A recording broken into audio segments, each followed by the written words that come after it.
Last ভিডিওতে আমরা দেখেছিলাম যে ট্রান্সভার্সাল কাকে বলে। এই ভিডিওতে আমরা অ্যাঙ্গেলস ফর্মড বাই ট্রান্সভার্সাল শিখব, কিন্তু তার আগে আমাদের intersecting pair of intersecting line কিভাবে অ্যাঙ্গেল তৈরি করে সেটা বুঝে নিতে হবে। না হলে আমরা প্যারালাল লাইন দিয়ে বা তোমার নন প্যারালাল লাইন দিয়ে যে ট্রান্সভার্সাল অ্যাঙ্গেলগুলো করবে সেগুলো আমাদের মাথায় ঢুকবে না। তাই জন্য প্রথম জিনিস আমাদের শিখতে হবে angles formed by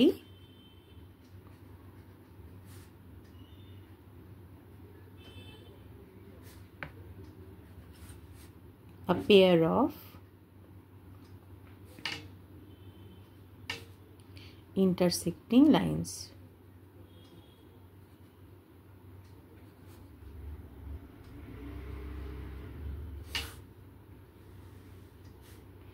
intersecting line সবথেকে মনে রাখার উপায় হচ্ছে আমরা যে কাটাকুটি খেলি ওই রকম।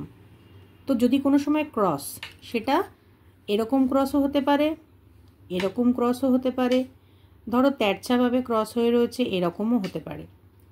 মোটামুটি এটা মাথায় রাখবে যে যখন দুটো ক্রস হচ্ছে, কাটাকুটি হচ্ছে, তখন সেটাকে আমরা ইন্টারসেক্টিং লাইন বলছি। এবার এই ইন্টারসেক্টিং লাইনটা যে পয়েন্টটাতে ইন্টারসেক্ট করে সেটাকে বলা হয় পয়েন্ট অফ ইন্টারসেকশন। তাহলে এর ক্ষেত্রে এইটা পয়েন্ট অফ ইন্টারসেকশন, এই আঁকাটার ক্ষেত্রে এইটা পয়েন্ট অফ ইন্টারসেকশন, আর এই আঁকাটার ক্ষেত্রে এইটা পয়েন্ট অফ ইন্টারসেকশন। এবার তোমরা যে জিনিসটা অবজার্ভ করছো সেটা হচ্ছে যে এই পয়েন্টটাতে দেখো চারটে অ্যাঙ্গেল তৈরি হয়েছে, এইটা, এইটা, এইটা আর এইটা। সো এটাকে যদি আমরা 1 2 3 4 মার্ক করি, তাহলে 1 2 3 4 এই চারটে অ্যাঙ্গেল প্রত্যেকটা কেসেই দেখো তৈরি হয়েছে। 1 2 3 4, 1 2 3 4। এবার এই যে চারটে অ্যাঙ্গেল তৈরি হলো, এদের মধ্যে 1 আর 3 দেখো ঠিক একজন একজনের অপোজিটে আছে, আবার 2 আর 4 একজন একজনের অপোজিটে আছে। তাহলে 1 আর 3কে আমরা বলবো vertically opposite angle, pair of vertically opposite angle. আবার 2 আর 4কে বলবো pair of vertically opposite angles. এখানেও ঠিক তাই, দেখো 1 এর সাথে কে আছে, ঠিক 1 এর উল্টো দিকে আছে অ্যাঙ্গেল 3, আর 2 এর উল্টো দিকে আছে দেখো অ্যাঙ্গেল 4। তাহলে প্রত্যেক ক্ষেত্রেই আমি যেরকম নেমিং করেছি সেই অ্যাকর্ডিং আমার 1 এর সাথে 3 হচ্ছে ভার্টিক্যালি অপোজিট, আর 2 এর সাথে 4 হচ্ছে ভার্টিক্যালি অপোজিট। ভার্টিক্যালি মানে লম্বালম্বিভাবে, আর ঠিক উল্টো দিকে যে আছে 1 হাত রাখবে এরকম, ঠিক সেই বরাবর নামাও, ওপরে রাখলে নিচে নামাও, ডান দিকে রাখলে বাঁ দিকে নিয়ে যাও, বাঁ দিক থেকে ডান দিকে নিয়ে যাও, ঠিক তার উল্টো দিকে। তা এইভাবে আমরা ভার্টিক্যালি অপোজিট অ্যাঙ্গেলকে আমরা মার্ক করতে পারি বা আমরা চিনতে পারি। সবসময় মনে রাখবে vertically opposite angle, pair of vertically opposite angle, তাদের মেজারগুলো সেম থাকে। তাহলে আমরা পেলাম 1 অ্যাঙ্গেল 1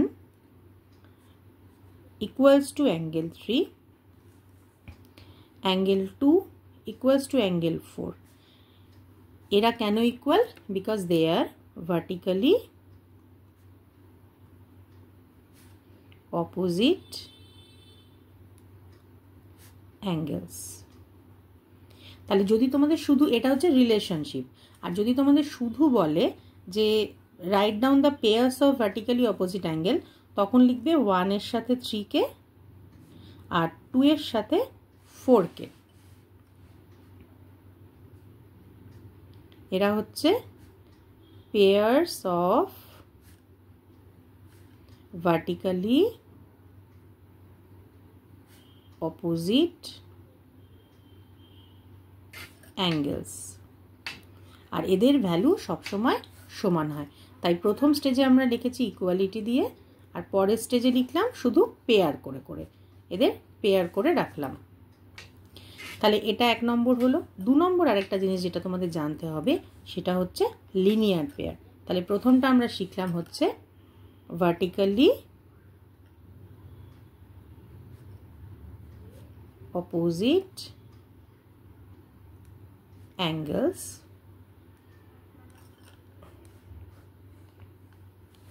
এবার আমরা শিখছি linear pairs. So linear pair বলতে বোঝায় কথাটার মধ্যে দেখো একটা লাইন কথাটা লুকিয়ে আছে, ঠিক আছে? এই লাইন থেকে লিনিয়ার পেয়ার অর্থাৎ এমন পেয়ার অফ অ্যাঙ্গেল যারা একটা লাইন তৈরি করে। ধরো একটা লাইনকে আমি কনসিডার করলাম এবং তারপরে এই লাইনটাকে আমি এরমভাবে ভাগ করে দিলাম। তাহলে দেখো এই অ্যাঙ্গেলটা আর এই অ্যাঙ্গেলটা দুটোকে যদি তুমি আবার সাম বার করো, মানে ধরো এই অ্যাঙ্গেলটার সঙ্গে এই অ্যাঙ্গেলটা জুড়ে দিলে, তাহলে এই দুটো মিলিয়ে তোমার কি তৈরি হয়ে গেল? এই পুরো গোটা অ্যাঙ্গেল, অর্থাৎ একটা লাইন তৈরি হলো। তাহলে এরাম দুটো অ্যাঙ্গেল যারা কন্ডিশন হচ্ছে অ্যাডজাসেন্ট হতে হবে। অ্যাডজাসেন্ট মানে একটা কমন আর্ম, তার দুদিকে দুটো আর্ম থাকতে হবে, তাহলে তাদের বলা হয় অ্যাডজাসেন্ট অ্যাঙ্গেল।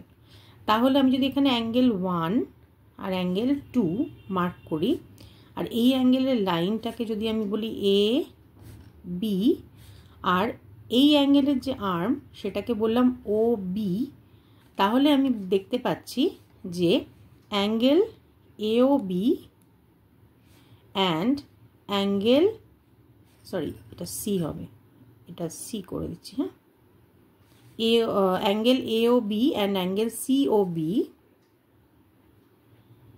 এদের দুজনের মধ্যে কমন আর্ম কোনটা? কমন আর্ম হচ্ছে Obi.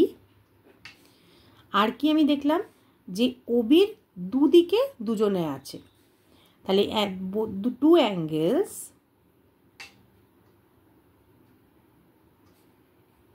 AOB and angle COB lie on either side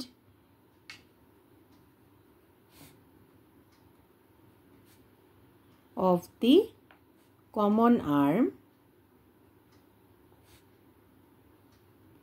এটা এনশিওর কি করছে? এই দুটো পয়েন্ট যদি থাকে তাহলে আমরা বলতে পারবো এরা অ্যাডজাসেন্ট অ্যাঙ্গেলস। Adjacent angles. তার সাথে আর একটা কি ফাইন্ডিং আমরা পাচ্ছি এখান থেকে? তাহলে প্রথম জিনিস হচ্ছে যে অ্যাডজাসেন্ট অ্যাঙ্গেল আমাকে হতেই হবে। তার সাথে আমি কি পাচ্ছি? এই যে দুটো অ্যাডজাসেন্ট অ্যাঙ্গেল এরা আবার দেখো একটা স্ট্রেট লাইন তৈরি করছে, AOC। তাহলে now these two adjacent angles are forming a straight line.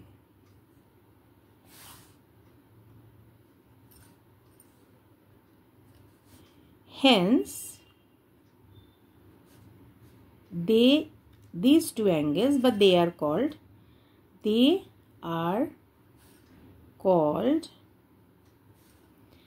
linear pair.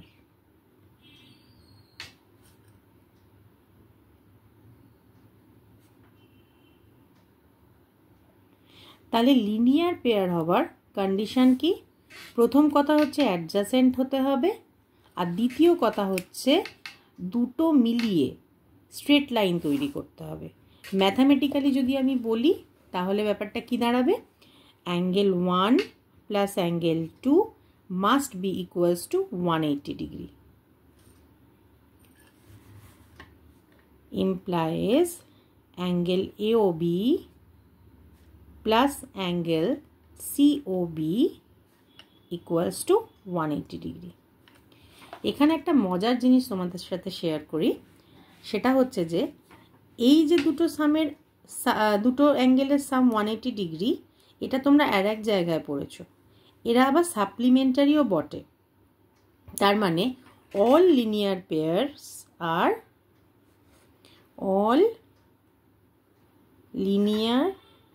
pairs are supplementary angles.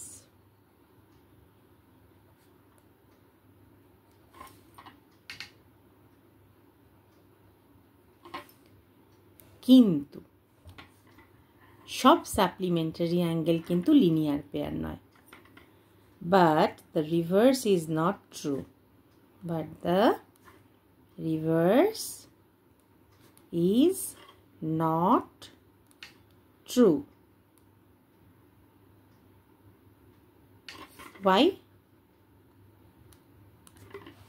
The condition for a pair of angles to be linear pair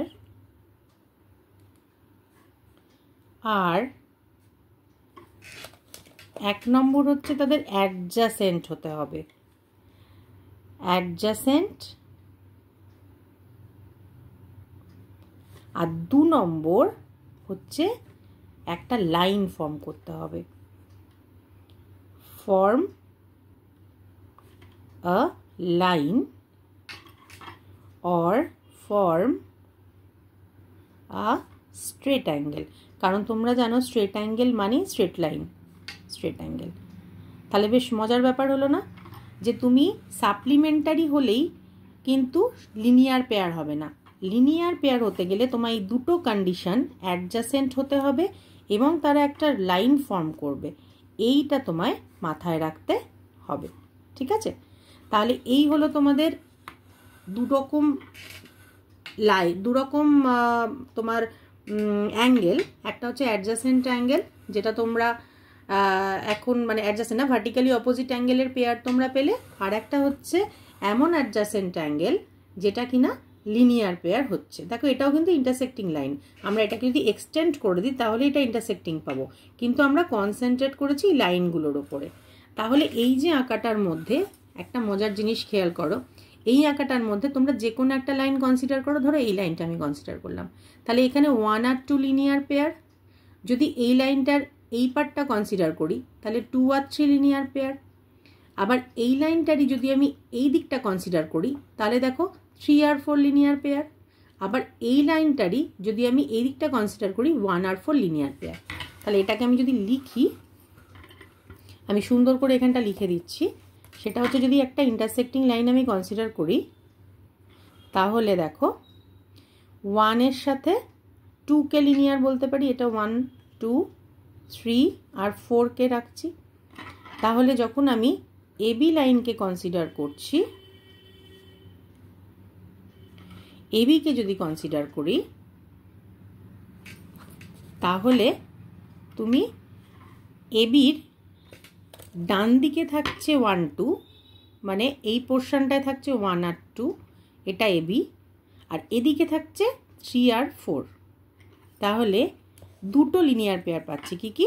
AB consider করলে পাই আমি angle 1 plus angle 2 equals to 180 degree, আবার angle 3 plus angle 4 equals to 180 degree. তাহলে angle 1 comma angle 2 একটা pair, আর angle 3 comma angle 4 আর একটা linear pair. এরা হচ্ছে 2 sets of linear pair. Similarly যদি তুমি সিডি লাইন কনসিডার করো, সিডি লাইনের দেখো এই দিকে কে কে আছে, যদি আমি এই দিকটা নিচের দিকটা ভাবি তাহলে নিচের দিকে আছে 2 3, আবার সিডি লাইনের ওপর দিকে কে কে আছে 1 4। তাহলে সিডি লাইনটা যদি আমি নিচের দিক কনসিডার করলে 2 আর 3 লিনিয়ার পেয়ার, আর ওপর দিক কনসিডার করলে 1 আর 4 লিনিয়ার পেয়ার। এবার আমি সিডিকে কনসিডার করছি, সিডিকে কনসিডার করলে হচ্ছে angle 2 plus angle 3 equals to 180 degree, আবার angle 1 plus angle 4 equals to 180 degree. তার মানে আমি দেখতে পেলাম angle 2 comma angle 3 linear pair হলো, আবার angle 1 comma angle 4 linear pair হলো। অ্যাকচুয়ালি দুটো লাইন ইন্টারসেক্ট করলে আমরা এই 4টে সেট অফ লিনিয়ার পেয়ার পাই। এগুলো কেন তোমাদের লাগবে? তোমাদের মিসিং অ্যাঙ্গেল বার করতে গেলে এই কনসেপশনগুলো লাগবে। তাই জন্য এই কনসেপ্টগুলো যেগুলো শিখছো সেগুলো খুব কেয়ারফুলি মাথায় রাখবে। ওকে, হোপফুলি তোমাদের ভিডিওটা ভালো লাগলো। ওকে, আর নেক্সট ভিডিওর জন্য তোমরা আবার ওয়েট করো।